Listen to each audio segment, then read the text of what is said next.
Good evening.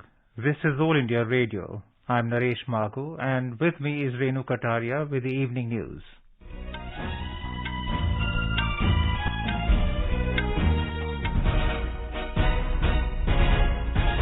The headlines. Pakistan Prime Minister Imran Khan's party files review petition against Supreme Court's verdict on no trust motion.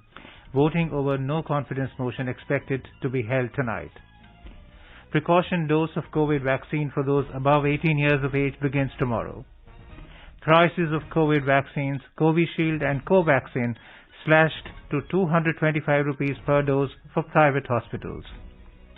Indian Army and DRDO successfully flight test Pinnack Mk1 enhanced rocket system and Pinnack area denial munition rocket system.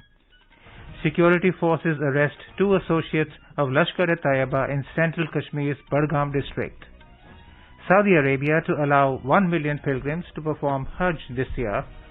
India win first ever gold medal at the WSF World Doubles Squash Championships in Glasgow.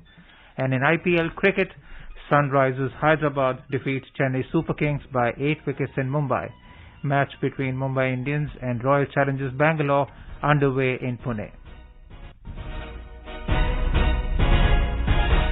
In Pakistan, the ruling Pakistan Tehreek-e-Insaf PTI party today filed a review petition against the Supreme Court's verdict setting aside the National Assembly Deputy Speaker's rejection of the no trust motion against Imran Khan. According to local media reports, the petition filed against the Thursday's verdicts by the Apex Court seeks a review of the ruling given by the 5-member bench headed by Chief Justice Umar Ata Bandial. In another development, Imran Khan has called a cabinet meeting at 9 p.m. local time. Meanwhile, the National Assembly session to take the no trust vote against Prime Minister Imran Khan is underway. According to local media reports, the session resumed after it was adjourned as the opposition parties continued to chant slogans pressing for taking up no confidence motion while Foreign Minister Shah Mahmood Qureshi was speaking. Later, a meeting was held between the Treasury and opposition benches in the Speaker's chamber, where the opposition called for holding proceedings according to the Supreme Court's directives. Earlier, the session began at 11 a.m. IST under the chairmanship of Speaker Asad Kaisar. The voting over no confidence motion is expected to be held tonight. Heavy security has been deployed outside the National Assembly. The court had on Thursday ordered the government to hold voting on the motion today at all costs, according to the agenda issued for April 3 session, when the Deputy Speaker rejected the motion through a ruling declaring it unconstitutional and a foreign conspiracy. The Apex Court also reconstituted the National Assembly, which was dissolved by the President on the advice of Imran Khan. On 3rd April, the no-confidence motion against Imran Khan's government was dismissed by the Deputy Speaker Qasim Suri. Terming the move as unconstitutional, the opposition parties challenged the Speaker's decision in the Supreme Court. Meanwhile, the U.S. today once again turned down Imran Khan's allegations regarding the involvement of Washington in toppling his government through a no-confidence motion. In a press briefing, the Deputy State Department spokeswoman Jelena Porter said there is absolutely no truth to these allegations. She said the U.S. government supports the constitutional process and the rule of law in Pakistan.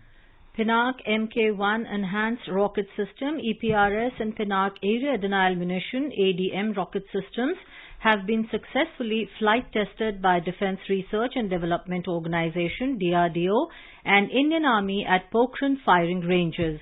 A total of 24 EPRS rockets were fired for different ranges during the last fortnight. Required accuracy and consistency was achieved by the rockets, meeting all trial objectives satisfactorily. With these trials, the initial phase of technology absorption of EPRS by the industry has successfully been completed, and the industry partners are ready for user trials or series production of the rocket system. The Pinnack rocket system has been developed by Armament Research and Development Establishment, Pune, supported by High Energy Materials Research Laboratory, another Pune-based laboratory of DRDO. The EPRS is the upgraded version of Pinnack variant, which has been in service with the Indian Army for the last decade. The system has been upgraded with advanced technologies, enhancing the range to meet the emerging requirements. After establishing the performance efficacy of the enhanced range version of Pinnack, the technology was transferred to the industries Munitions India Limited MIL and Economic Explosives Limited Nagpur. Rockets manufactured by MIL under transfer of technology from DRDO were flight tested during this campaign. Different variants of munitions which can be used in the Pinnack rocket system were also successfully test evaluated in the Pokhran field firing range. Chairman DRDO Dr. G. Satish Reddy has congratulated the teams for completing the flight trials of new designed rockets based on advanced technologies in record time. In Jammu and Kashmir, security forces arrested 2 terrorist associates of proscribed terror outfit Lashkar-e-Taiba (LET) in central Kashmir's Budgam district today. Giving the details, the police said incriminating materials besides arms and ammunition, including 1 Chinese pistol, 2 pistol magazines, and 12 pistol rounds have been recovered from their possession. A case under the relevant sections of law has been registered at Police Station Birwa, and investigation in this regard has been initiated. A senior leader of terrorist organization Lashkar-e-Taiba, Hafiz Talha Saeed, has been notified as a terrorist under the Unlawful Activities Prevention Act. Hafiz Talha Saeed is Hafiz Muhammad Saeed's son and head of the cleric wing of Lashkar-e-Taiba. The Ministry of Home Affairs, in a notification, said Hafiz has been actively involved in recruitment, fund collection, planning, and executing attacks by LET in India and against Indian interests in Afghanistan. The ministry said he's been actively visiting various LET centers across Pakistan and during his sermon propagates jihad against India, Israel, US, and Indian interests in other Western countries. The government has decided to make precaution dose of COVID vaccines available to everyone above 18 from tomorrow at private vaccination centers. The Union Health Ministry said all those who are above 18 years of age and have completed 9 months after the administration of second dose will be eligible for precaution dose. The ministry said about 96% of all 15-plus population in the country have received at least 1 COVID-19 vaccine dose so far, while about 83% of 15-plus population has received both the doses. More than 2 crore 40 lakh precaution doses have also been administered to healthcare workers, frontline workers, and 60-plus population group. The ministry said 45% of 12 to 14 years age group have also received the first dose. The ongoing free vaccination program through government vaccination centers for the first and second dose and the precaution dose to healthcare workers, frontline workers and 60-plus population will continue. The prices of Serum Institute's COVID vaccine Covishield and Bharat Biotech's vaccine Covaxin have been slashed significantly. CEO of Serum Institute of India, SII, Adar Poonawala said in a tweet that the company has reduced the price of vaccine for private hospitals from 600 rupees to 225 rupees per dose. He said the decision has been taken after discussion with the central government. He also commended the decision of the centre to open precautionary dose to everyone above 18 years of age. Bharat Biotech's co-founder and joint managing director Suchitra Ella said in a tweet, after consultation with the central government, Bharat Biotech has decided to revise the price from 1200 rupees to 225 rupees per dose for private hospitals. She has also welcomed the decision to make available precautionary dose for all adults. Kerala today logged 347 fresh COVID-19 cases and 383 recoveries. The test positivity rate slightly spiked to 2.6%.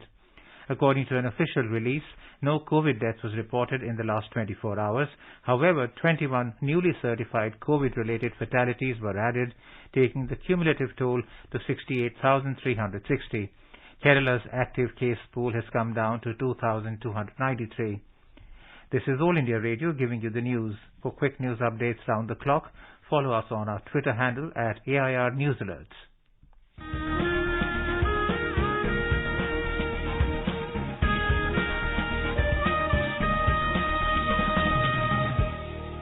आजादी के आंदोलन के खजाने में ऐसे ढेरों शब्द जिन्होंने बदल दिए इतिहास, तारीख बदलने वाले लफ्जों पर आकाशवाणी समाचार प्रसारित कर रहा है विशेष कार्यक्रम धरोहर हर सोमवार।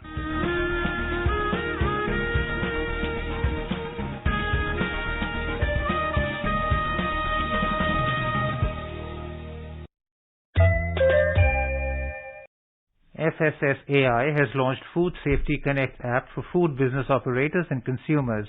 Download this app from Google Play Store and easily apply for FSSAI registration. Consumers can use this app to register food-related complaints. On the occasion of Ram Navami tomorrow, Prime Minister Narendra Modi will address virtually the Foundation Day celebration of Umia Mata Temple at Gathila, Junagadh in Gujarat. The temple was inaugurated by Mr. Modi in 2008 when he was the Chief Minister of Gujarat. Based on suggestions given by him in 2008, the Temple Trust has expanded its scope into various social and health-related activities as well, such as free cataract operations and free Ayurvedic medicines for economically weaker patients. Vice President M. Venkaiah Naidu today conferred the Sangeet Natak Academy Fellowship and Sangeet Natak Awards for the year 2018 and National Awards of Lalit Kala Academy at a special function in New Delhi. Sangeet Natak Academy Fellowship was given to 4 artists, Tabla Maestro Zakir Hussain, Jatin Goswami, Dr. Sonal Mansingh and T.K. Kalyanasundaram. They have been honored for their eminent contribution in the field of performing arts. 40 personalities were honored with Sangeet Natak Academy Awards. Lalit Kala Academy Awards were given to 23 personalities, including 3 fellows. The Lalit Kala Academy has awarded the prestigious fellowships to 3 outstanding artists, Hemant Shah, Jyoti Bhatt and Shyam Sharma. Mr. Naidu said that it is the duty of each one of us to preserve and promote India's grand cultural traditions and various art forms. Artists devote their entire life perfecting their craft, and therefore it is important to recognize, respect, honor their artistic endeavors. Awarding excellence helps set a benchmark for other upcoming artists and helps in promotion and restoration of those great art forms. President Ram Nath Kovind has called for scientific training and other steps for wider acceptance of mediation before and even after litigation. He said information and technology has played a crucial role in the judiciary during the difficult time of the pandemic. Amid unprecedented human misery during the last 2 years or so, if there was a saving grace, it was from information and communication technology. Dispensation of justice, too, was made possible with virtual hearings when physical gatherings had to be avoided. Even before the pandemic, the justice delivery system had benefited from the ICT to improve the quantity and quality of the services delivered to litigants and all stakeholders. Mr. Kovind was addressing the inaugural ceremony of the National Conference on Mediation and Information Technology organized by the High Court of Gujarat at Kevadia in Narmada district today. Speaking on the occasion, Chief Justice of India N.V. Ramana emphasized on resolving disputes through mediation. He said that we should adopt foresight to resolve conflicts in a peaceful and neutral environment. Conflicts have a human face. One must have the foresight to look beyond the conflict. A dispute should not spoil your relationship. A prolonged litigation can not only drain your resources but also cause animosity. It is not necessary that every conflict or difference of opinion must find its way to the courts. But these differences can be resolved in a neutral environment where both parties are in a win-win situation. After all, life is a balancing act. Union Minister for Law and Justice Kiren Rijiju called for better reforms in the judiciary to reduce the burden of cases for speedy justice. He assured that the Government of India is committed to meeting all requirements of the judiciary. President Kovind will inaugurate Madhavpur Gate Fair 2022 at Madhavpur in Porbandar district tomorrow during his 3-day visit to Gujarat. The Goa cabinet was expanded today with the induction of 3 more ministers. The new ministers are Sudhin Dhavalekar of Maharashtravadi Gomantak Party, Neemkant Harankar and Subhash Phaldesai of BJP. Goa Governor P. S. Sridharan Pillai administered the oath of office to new ministers. Election dates for 3-tier Panchayat elections in Jharkhand were announced by State Election Commissioner D.K. Tiwari in Ranchi today. Panchayat elections will be held in 4 phases on May 14, May 19, May 24 and May 27 for Gram Panchayat, Mukhias, Panchayat Committee members and District Member Councils. Counting of votes will be done for the first phase on May 17, for the second phase on May 22, and for the third and fourth phases on May 31. The model code of conduct has come into force in the state with the announcement of Panchayat elections. In Uttar Pradesh, polling on 27 out of 36 seats of Legislative Council's local authorities constituencies concluded peacefully today. BJP candidates have been elected unopposed on 9 seats. In most of the seats where polling was held today, the voting percentage touched almost the 10% mark. Our correspondent reports that the total strength of the Uttar Pradesh Legislative Council is 100. The BJP has 35 members, Samajwadi Party 17, Bahujan Samaj Party 4, and the Congress, Apna Dal Sonelal and Nishad Party have 1 each. Currently, 37 seats are vacant in the council. India's COVID-19 vaccination coverage has crossed the 185 crore 68 lakh mark today. More than 12 lakh 55,000 vaccine doses were administered today. Over 2 crore 21 lakh vaccine doses have been administered to 12 to 14 years age group so far. More than 2 crore 43 lakh precaution doses have been administered to the identified categories of beneficiaries. BJP is celebrating Social Justice Fortnight from 7th to 20th of this month, and today the focus was on Jal Jeevan Mission. Briefing media in New Delhi, BJP spokesperson Sudhanshu Trivedi said that when BJP came to power in 2014, only 16.75% of the households had tap water facility. Now, after the start of the Jal Jeevan Mission, the number has increased to 48.62%. Mr. Trivedi said tap water facility had reached 9.4 crore households by 7th of this month.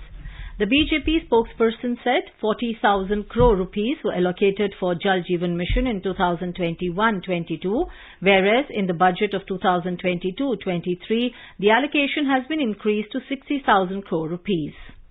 जल जीवन mission में कुल मिलाकर 5 वर्ष में 3 करोड़ 60 लाख रुपए के budget का प्रावधान किया गया है। अब तक देश में 107 जिले हैं जिसमें लगभग 1.5 लाख गांव हैं जिनमें कि हर घर में जल पहुंचाने में हम लोग सफल हो चुके हैं। 17,29,000 स्कूल और आंगनबाड़ी केंद्र भी नल के जल से युक्त हो चुके हैं। गांवों में पेयजल आपूर्ति के प्रबंधन के लिए 4,82,000 पानी समितियों का गठन हुआ है और 4 लाख के करीब ग्राम कार्य योजनाएं काम कर रही हैं। Saudi Arabia today announced that it will allow 1 million pilgrims to perform the Hajj pilgrimage this year. Muslims from within and outside the country will be able to perform the Hajj as long as they are fully vaccinated against COVID-19 and are under the age of 65. Last year, due to the COVID-19 pandemic, only a few thousand domestic pilgrims were permitted to perform the Hajj. President Ramnath Kovind and Vice President M. Venkaiah Naidu have greeted the people on the eve of Ram Navami. The President said in a tweet that Ram Navami is an auspicious occasion to recall the ideals of Lord Ram and apply them in our lives. He said Lord Ram's life inspires us to follow the sublime values of virtue, tolerance, kindness and fraternity. The President urged all citizens to follow the path shown by Lord Ram and resolve to build a glorious nation. Vice President Naidu said in his message, in the Indian tradition, Lord Ram personifies the virtues of righteousness, courage and compassion. His life is synonymous with the principles of truth, justice, respect for elders and love for all human beings. He said Lord Ram's life continues to inspire people to uphold his noble ideals and high moral values. This is All India Radio giving you the news. For quick news updates round the clock, follow us on Twitter at AIR News Alerts. अपने business को बढ़ाने के लिए लीजिए आकाशवाणी का सहयोग और दीजिए उसे बुलंदियों के पंख। आपका बिजनेस लोकल है या राष्ट्रीय, आकाशवाणी देती है उपभोक्ताओं तक पहुंचने का हर विकल्प। और अब तो आप घर, दफ्तर या दुकान पर बैठे बैठे कर सकते हैं आकाशवाणी के किसी भी केंद्र के लिए विज्ञापनों की बुकिंग। आकाशवाणी के विभिन्न चैनलों पर विज्ञापन देना सुलभ और सस्ता। बुकिंग है तो संपर्क करें 8700014242 पर। 8700014242। All India Radio News has launched a new weekly interactive program, Abhyas, for competitive examinations, reaching out to students and job seekers. The second episode of the program will be broadcast tonight between 9:30 to 10 p.m. on 100.1 FM Gold. One can access it on Twitter at AIR News Alerts or on AIR News Official YouTube channel. The topic for this episode is Indian polity and constitution. Professor Sanjay Rao Aide, head of the Department of Political Science, St. Stephen's College, New Delhi, will be responding to the questions which have been cross-sourced from students across the country. For the next episode on April 16th, the subject chosen is geography. Students can send their queries on WhatsApp number 928-909-4044 or mail on abhyas.air@gmail.com. Now here is a review of this week's Parliament proceedings. Both the Houses of Parliament were adjourned sine die on Thursday. With this, the second phase of the budget session came to an end a day ahead of its schedule. The current session began with the President's speech in the joint sitting of Parliament on 31st January. Finance Minister Nirmala Sitharaman presented the general budget for 2022-23 on 1st February. The first leg of the session was held up to 11th February, while the second leg of the session started on 14th March. A total of 27 sittings of both the houses were held. 129% work was done in the Lok Sabha, while 99.8% was done in Rajya Sabha. The highlights of the session include the passage of several bills, like the Criminal Procedure Identification Bill, the Constitution Scheduled Tribes Order Amendment Bill 2022, the Delhi Municipal Corporation Amendment Bill 2022, the Chartered Accountants, Cost and Works Accountants, and Company Secretaries Amendment Bill 2022. On Monday, the Lok Sabha passed the Criminal Procedure Identification Bill 2022. The bill seeks to provide legal sanction to the police and prison authorities to collect, store, and analyze physical and biological samples of convicts as well as persons accused of crimes. Replying to a debate of the bill, Home Minister Amit Shah allayed apprehensions raised by the opposition. He said the new legislation seeks to allow investigators to collect certain identifiable information of convicts and other persons for the purposes of identification and investigation in criminal matters. The bill replaces the Identification of Prisoners Act of 1920. Mr. Shah said the prison model has various provisions like rehabilitation and mainstreaming of prisoners, limiting the rights of jail officials, maintaining discipline, security of jails, separate jails for women, and open jails.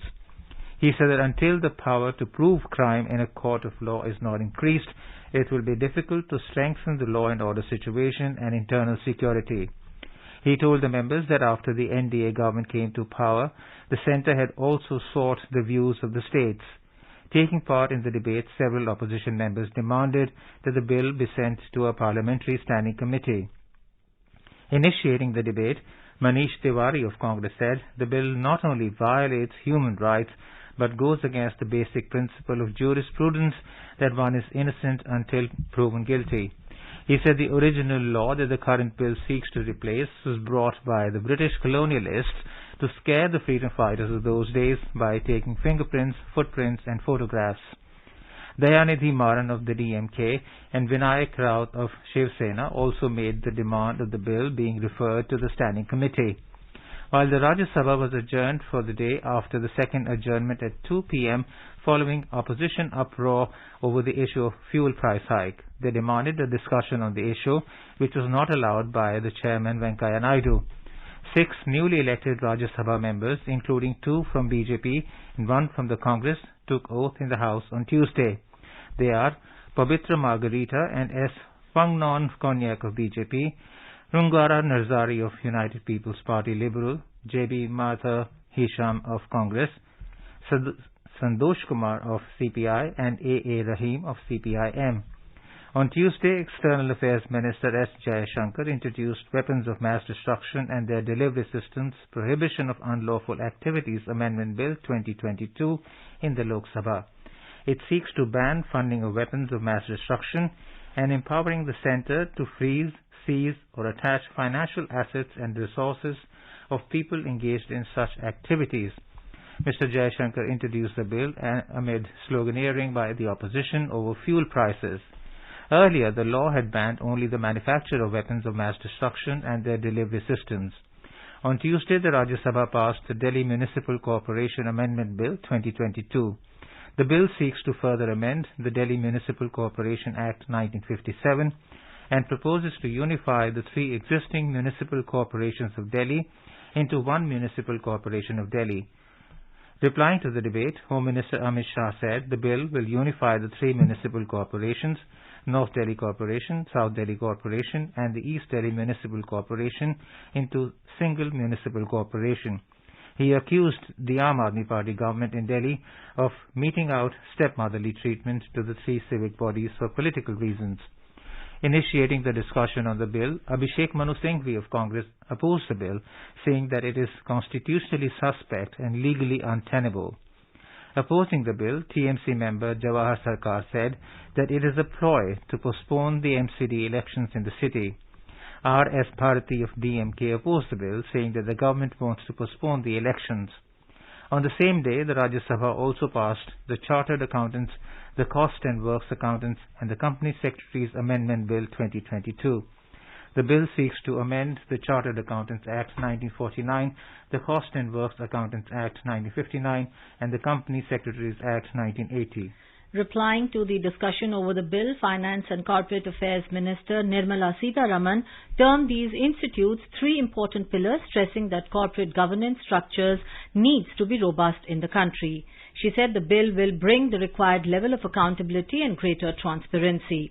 On Wednesday, the Lok Sabha passed the Weapons of Mass Destruction and the Delivery Systems Prohibition of Unlawful Activities Amendment Bill 2022 with a voice vote. Replying to the debate on the bill, External Affairs Minister S. Jaishankar said the passage of the amendment will strengthen India's national security and its global position. He said the bill has been brought in the national interest and strengthen India's credentials and image. Mr. Jaishankar said the way to deal with the new world order is Atmanirbhar Bharat. He said Atmanirbhar Bharat is not just an economic policy, it is a Bharat which is capable of running the Operation Ganga. Several matters of public importance were raised by the members in both the houses during the 0 hour. On Wednesday, the Rajya Sabha passed the Constitution Scheduled Tribes Order Amendment Bill 2022 by a voice vote. Lok Sabha had already passed the bill. On Thursday, before adjourning the House in a die, Lok Sabha Speaker Om Birla informed that the session had a total of 27 sittings for a total of 177 hours and 50 minutes. That's all in Weekly Parliament Review. News just in Leh district, about 6 workers are fear-trapped in an under-construction bridge collapse incident near Diskit village in Nubra subdivision. A section of under-construction Shat Se Takna bridge collapsed due to the strong winds. The mishap took place this evening when gusty winds swept Ladakh region. In FIH Women's Hockey Pro League, India lost to the Netherlands 1-3 in a shootout in the second match in Bhubaneswar this evening. Both sides were locked 1-1 at the end of the regulated time. Rajwinder Kaur scored in the first minute of the match and the Dutch side equalized it in the 53rd minute with the goal of captain Jansen Yibe. India had won the first match yesterday 2-1, the first over the world champions in over a decade. And now, before we end the bulletin, the headlines once again. Pakistan Prime Minister Imran Khan's party files review petition against Supreme Court's verdict on no trust motion. Voting over no confidence motion expected to be held tonight. Precaution dose of COVID vaccine for those above 18 years of age begins tomorrow. Prices of COVID vaccines, Covishield and Covaxin slashed to 225 rupees per dose for private hospitals. Indian Army and DRDO successfully flight test Pinak Mk1 Enhanced Rocket System and Pinak Area Denial Munition Rocket System. Security forces arrest 2 associates of Lashkar-e-Taiba in Central Kashmir's Budgam district. Saudi Arabia to allow 1 million pilgrims to perform Hajj this year. India win first ever gold medal at the WSF World Doubles Squash Championships in Glasgow. In IPL cricket, Sunrisers Hyderabad defeat Chennai Super Kings by 8 wickets in Mumbai. Match between Mumbai Indians and Royal Challengers Bangalore underway in Pune. And with that, we end the evening news. Good night.